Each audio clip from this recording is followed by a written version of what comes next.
good to go. I've got it going. Yep.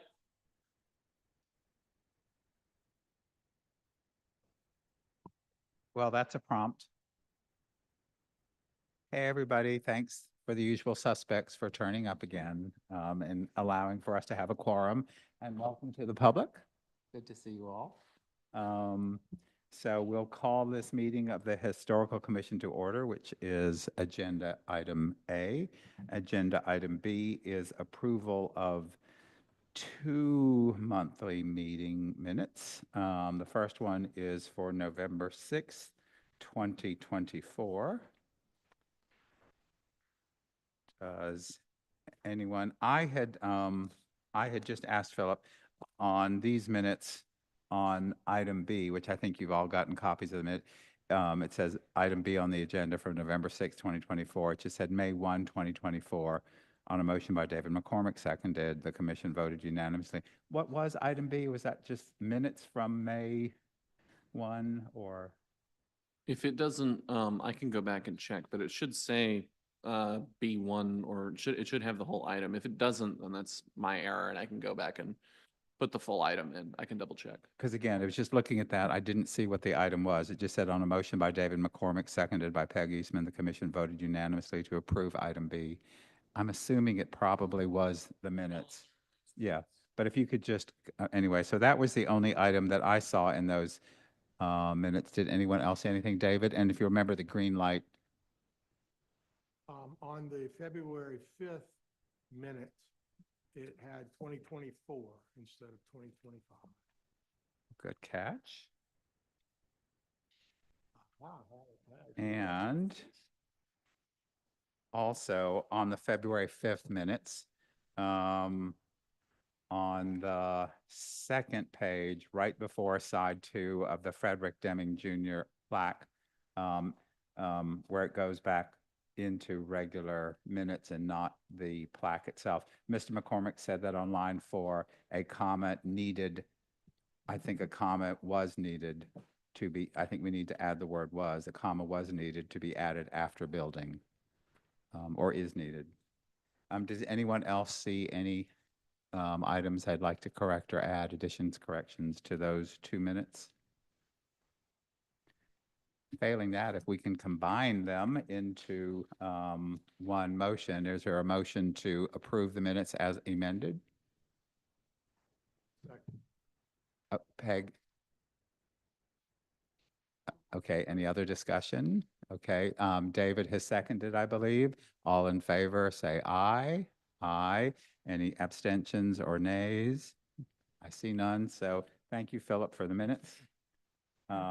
And we have that one agenda item, which even with this few pieces of paper, I can already make a mess.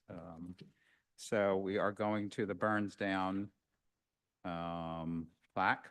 And before we consider it, does anybody from the audience want to talk about it? Allison or anyone? And if you want to come up, if you don't mind, Allison, if you want to come up here, there's a microphone and identify yourself. We love it. We love it when the public comes. And I'm a new officer at large with Jacobs in our neighborhood. We're both longtime residents of the neighborhood, but we've been for a few years now sort of embarking on this process with Edwin Breeden at South Carolina Department of Archives and History, and we finally have our draft finalized. Obviously, was able to use Donna Jacobs' book on the neighborhood as well, and a lot of the research there to get to this point. So Anna Catherine here, of course, has been a great ally as well. So let us know if you have any questions. Pretty straightforward. We're hoping to reveal the marker at some point this year as part of the 80th birthday or anniversary of the neighborhood. And y'all are happy with the information on the marker? Yes, we went back and forth quite a few times, and I think we're in a place now where we feel comfortable with the text. Okay, thank you, Allison. So as is our habit, I think we do it side by side. Our one side of the plaque versus, and then the next side of the plaque. Does anyone have any comments, questions, or queries regarding side 1? David McCormick does, and Angela Mack does. And Angela, if you turn your green light on, if it's not. Just line 14, should that be bound? No ED? Or is it accurate the way it is? Line 14, neighborhood is bounded. Should it just be bound? No ED?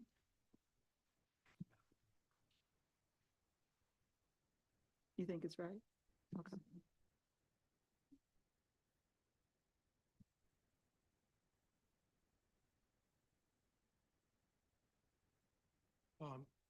No, I think it's fine. It's written in that part, for that word.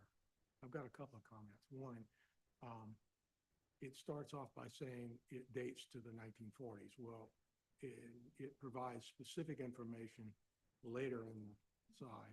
So it seems to me it should read Bearsdown dates to the mid-1940s, because if you look at it 40s, you might think, well, it was getting going earlier, but then all of a sudden later on it says it was mid-40s. So it seems to me it would be clearer to begin it with actually specifying the place in that decade it was to begin. So that's point one. And if, okay, and any other point on side one? Yes. Every verb except one is in the past tense. You have was won, it was built, began, was sold, attended, and glaringly there is an is as opposed to a was. I realize it still is the boundary for it, but it is a little, I guess, to me, it was a little glaring to have that. If you wanted to have it as an is, it seems to me then you would take the last sentence and put that first. Excuse me, you put that before that construction began, or excuse me, the nearly 90 acre neighborhood, so that everything relating to the explanation of it was included in the past, and then it would highlight the boundary is. But to have the boundary is and then say afterward the children went to or attended, seems to me it just doesn't flow well. Does anyone from the Preservation Society or Burnsdown want to say anything about that? Donna, and if you don't mind the formality of coming up. Donna Jacobs, I live in Burnstowns. The comment about the date was a lot of comments we had to correct with this marker, because technically the property was bought about 1942.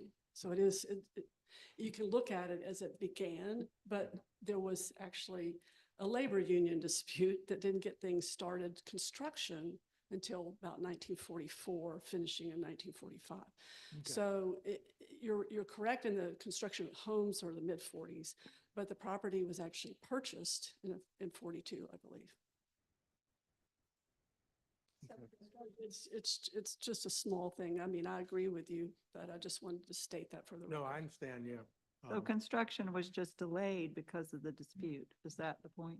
Correct. Okay. Well, actually, we don't know that. For We know that sure. they stated that in the newspaper, but the V Housing Corporation and the Loan Corporation were involved in a lot of building, a lot of affordable homes, if you will, or more housing homes all around the area. And so the original reference that was used was an article that was earlier than when our construction started, to say they're going to start construction, and they listed all the neighborhoods, but they didn't say they're starting specifically where.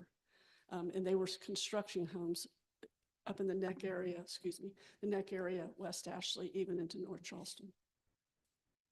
And I've got a question for you, Donna, maybe when you're still up there, which might help resolve maybe one of David's issues. So the 90-acre neighborhood, so were all those, was Coburg Road, Charles Colleton Drive, Campbell Drive, and US 17 named at the time when it was started in the 1940s? Do you know?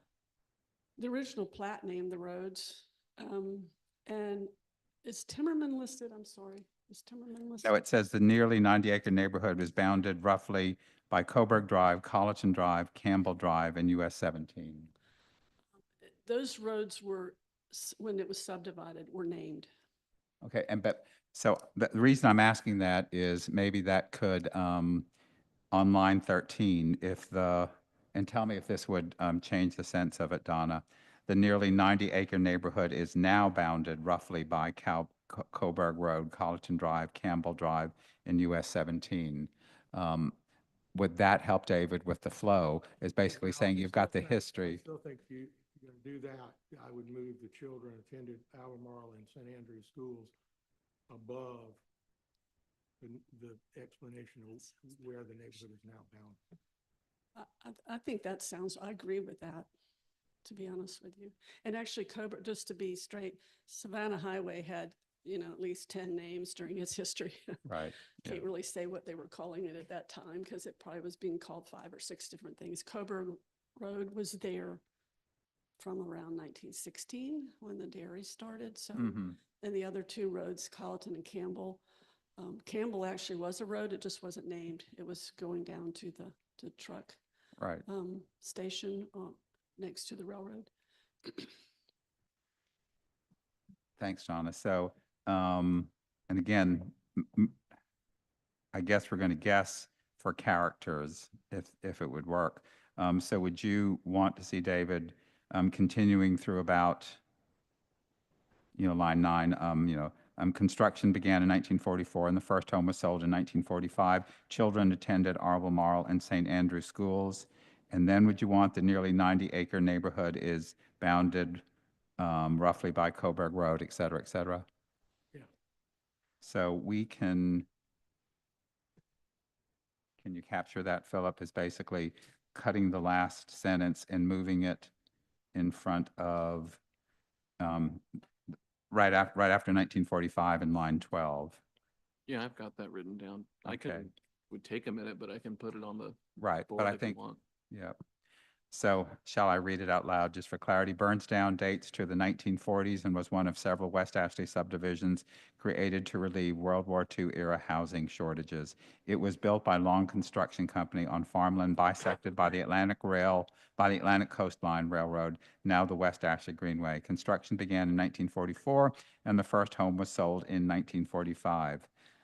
Children attended Albemarle and St. Andrews schools. The nearly 90-acre neighborhood is bounded roughly by Coburg Road, Colleton Drive, Campbell Drive, and US 17. Okay, so any more comment about side 1? Failing that, would someone like to make a motion to approve it as amended? Don't be shy. So moved. Okay, seconded by anybody? Okay, vote all in favor, aye? Aye. Anyone opposed or abstaining? Side 1, we're halfway there, y'all. Any thoughts on side 2? David? I hate to be the squeaky wheel, but Squeak.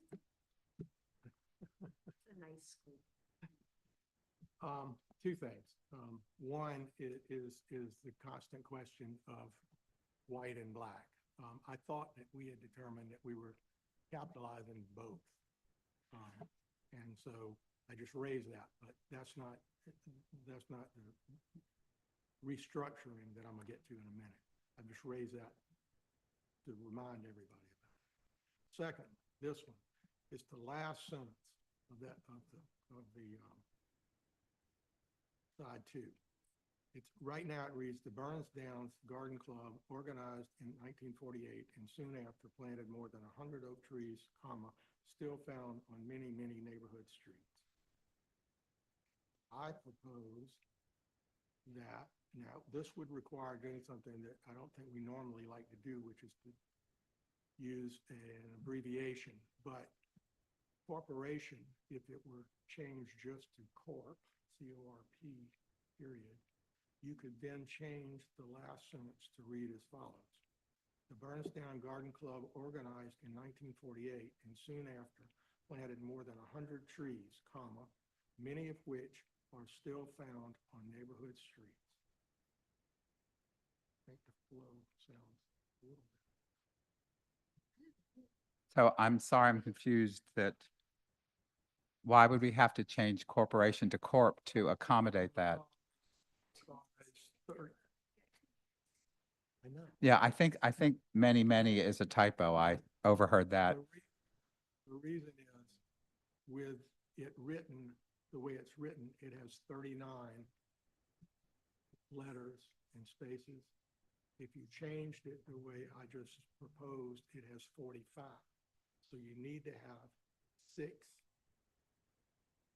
letters omitted somewhere.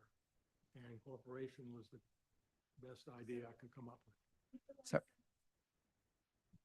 The Burnsdown Garden Club, organized in 1948, and soon after planted more than 100 oak trees, comma, many of which are still found on neighborhood streets. As opposed to oak trees, comma, still found on neighborhood streets. Yeah, you're removing still found on, and you're removing a many, so that should make up the difference. No, mean- I still kept still found. But you've got 5 spaces that come out with this typo here. Right, There's so if only we 5 take- spaces that come out. if we take out many, the second many, that's 4. Well, but I'm adding many of which are, so they're, Well, I counted the letters and you don't need to have, pardon me. I don't think we need of which. You could just say many are still found on neighborhood streets. And you could also, if you wanted to do that, for the Burnsdown Garden Club, you could say, comma, organized in 1948, comma, soon after planted more than 100 oak trees. And how would it go afterwards, which are still found on many streets? well, I'll stick with my proposal. If you want to change it, that's fine. Okay, so Any of which are found on neighborhood streets. Well, yes, but I like the still found. So, But it's not necessary, because if you say current many of ones- which are on the street, and just to avoid, I think, could you, and again, what we're discussing, so we're not doing a motion yet. Would you have to say, soon after planted more than 100 oak trees, many still found on neighborhood streets? And then instead of, it would just be dropping of which. That's fine. I mean, I think that's grammatically correct. Dale is usually one that helps us with grammar. And the second many, right? Right, any comments from Donna? 2 comments. One is, we have the original, we have the fortune to have that original scrapbook from the Garden Club. And it's in the special collections at the College of Charleston. It's all been digitalized and they clearly state oak trees, not trees. So we were trying to honor the description of the scrapbook with that detail. But if we need the space, then I understand. But I also really appreciate your comment on the white-black issue, because the way this marker was originally written, it Say that, disturbed, that's the way it was originally written, it disturbed me. But they feel like that these war housings were built for white defense workers and they should honor that. And I was not going to say anything until you brought it up, but I would prefer that the term white come out of there and just say defense workers. That would just be my comment for the record, but I appreciate you making that comment. Yeah, I was just talking about whether it's capitalized or not. Whether what? Okay, capitalized. Yep. Just FYI, what I think and I think if you saw it in the large Maryville thing, we decided, as I remember, that white is not capitalized when it's an adjective, but it is capitalized when it is standing for a people. It's a noun. So white as an adjective is not capitalized, but whites, you're talking about, white people is not capitalized, but you say whites live there, white is capitalized then. I'm sorry, your Right. point was to try to just remove the word altogether. That would be my preference, but the state seemed to think we should be honoring the fact that these were built for those purposes and those people. But we all know that all these suburbs were white and the rarity of the Black neighborhood is more of an honor. Right. But I just want to state that for the record, and I'll accept the commission's decision. It'd suit me fine to take it out too. I didn't Right. mind it. Well, I would love to hear Allison's thoughts on it, not to put you on the spot. But one thing, Donna, is you've heard us say many a time here is that we do not write these signs for people who know. We write, and there very well may be people who are moving to Burnstown who have no history. You know, again, we all lament the fact, Carl Bernstein spoke the other night as a journalist and said, Americans are woefully ignorant of their own history. And I think that's probably why it was put there, because people could move there and always assume Charleston was integrated you know, but again, so that's my editorial thought. But Allison, do you have any thoughts? On this, the original draft was far more stark and alarming, if you will. It was sort of front and center, first thing mentioned, and it just said it was a white neighborhood. And knowing that we may get someone's attention for just 10 seconds, we were able to sort of readdress that fact later on in the marker, and he was able to pull the verification of it being specifically advertised for white defense workers, but their protocol is essentially to just notate if it's a Black or white neighborhood at that time for the exact reason that you just mentioned. This idea of this marker is going to outlive all of us, and we certainly don't know what is in store in terms of people's expectations, but that seems to be their new protocol of including that. We went back and forth many times because originally we were hoping to remove it as well. But I think now where it lands, it's a little bit more generalized and fair to say that, yeah, we can't assume that anybody would know. But if you could speak for the Burnsdown Association that wants this, that is the group along with the Preservation Society, so weigh in as well too, please, Anna Catherine. You know, since y'all are the ones who are paying for the sign and it's the neighborhood association itself, are you happy with the language now, including white? Would you prefer it out?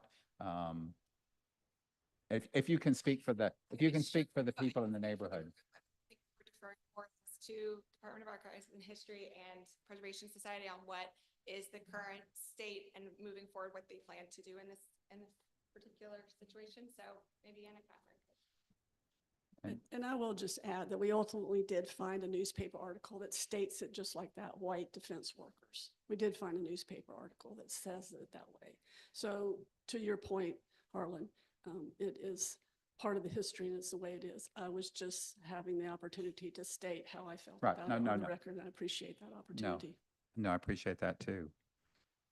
And I'll just say for the record, on behalf of the Preservation Society of Charleston, we're aligned with the South Carolina Department of Archives and History in their determination of inclusion of language like this when we have one opportunity to educate people on the social history of a neighborhood. So we're good with the text as proposed.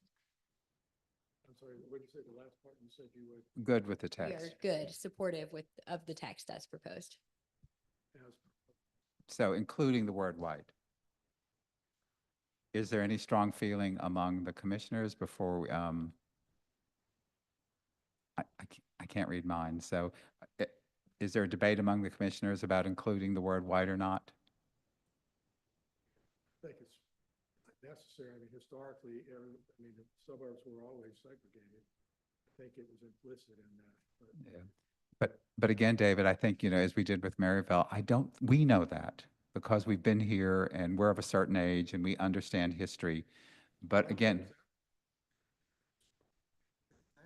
but there have always been Black neighborhoods. And I mean, Westchester was that was founded to be a Black neighborhood west of the Ashley or, you know, on James Island. So I don't, you know, and I think if there was a sign put up for Westchester, I would argue that that was founded as a Black neighborhood. It may not be now. I just don't know. So this is some discussion. So do we have a proposal as to how we would like this? Why don't we do with the last sentence first is one thing.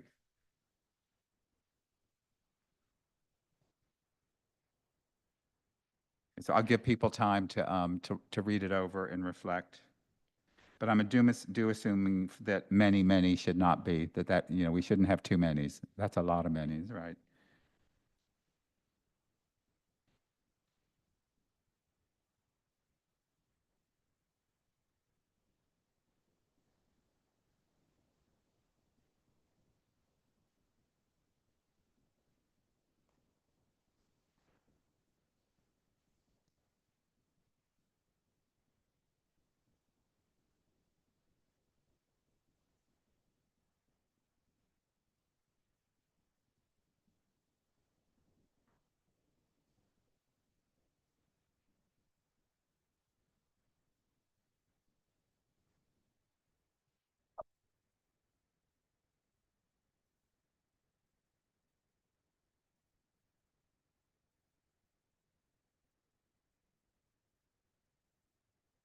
So,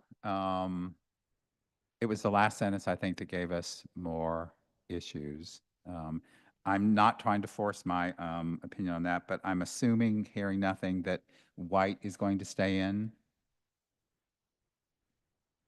And again, if, so then, but it's in your hand to make the proposal as how we would like this side to read.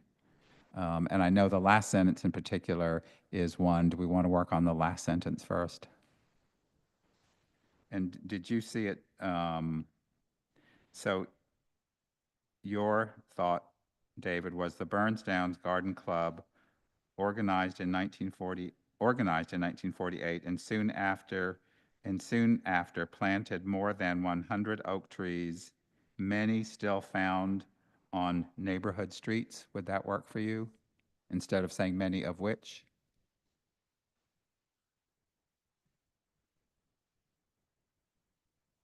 That actually would cut words, I think, because we're getting rid of the other many. So does anyone want to suggest a change to the sentence that includes the word white and also the sentence that includes corporation?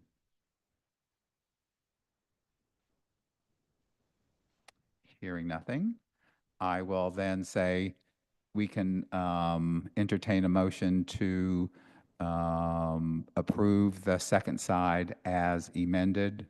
Do you want me to read the last sentence again?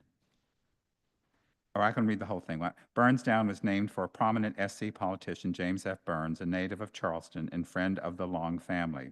It was first developed by the V Housing Corporation to house white defense workers. By the 1950s, it included about 370 homes, each based on one of the 5 design models, as well as commercial properties along US 17.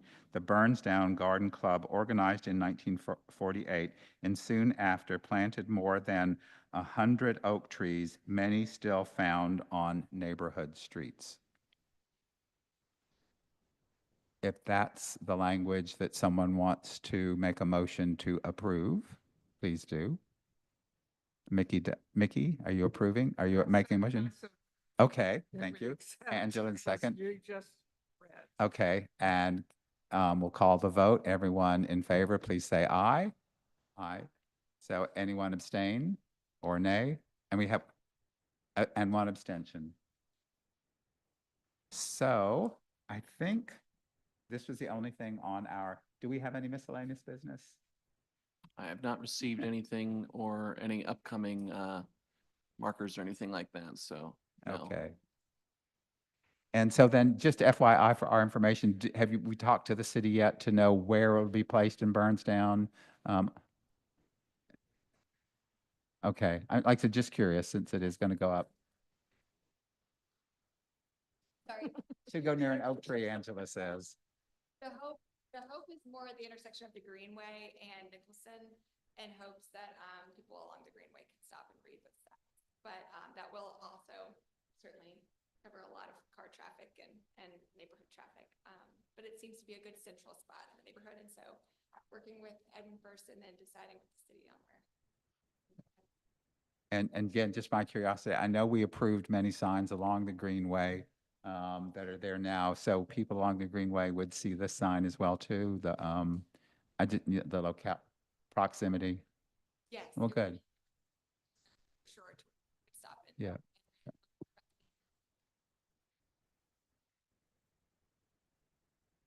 This would be at an intersection that is the one big interpretive sign has had to be moved because of Charleston Water Systems work on the Greenway now near Coburg Road, but they delicately moved it and repositioned it. It's right there for everybody to read. And this would be on an intersection before that, if this is what's ultimately agreeable with the city and the Department of Transportation, because I truly don't know who owns the street. And if the state owns the street, then we have to get DOT involved with right of way. But there's a lot of right of way at this major, and this is a major road into the neighborhood as well as a major crossway to the school. And there is a lot of children being walked to school these days and a lot of foot traffic in this section. So it would get a lot of attention. Yeah. Well, thank you for that information. Thank you, commissioners, for coming. With nothing else on our agenda, I will entertain a motion that we close meeting, first and seconded, and we all